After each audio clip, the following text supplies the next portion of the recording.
The thing about both EMEA and APAC is that neither has a San Francisco. San Francisco is a nexus for the States, for the US market, maybe even for the global market, you could say. Europe doesn't really have that. Asia doesn't really have that. So it's a bit more fractured. So you have to have kind of a wider approach. So the mobile landscape in APAC is quite fragmented across different regions.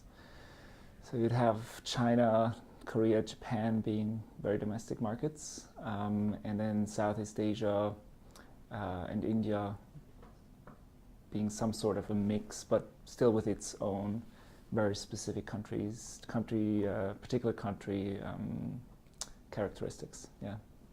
It's nice being in a kind of a common economic market, such as Europe, and in theory that gives you access to lots and lots of different people. But actually, when you look at it in the US, you can address, millions and millions of people who all share a similar kind of culture.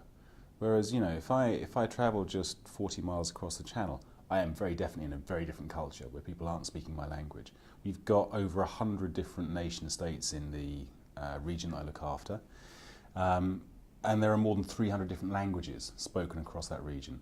So the mobile landscape, as a consequence, is quite fragmented. There are different cultures, different languages. It's harder for people to connect, and therefore it's harder for brands that want to connect to people to actually get to them and connect with them through apps.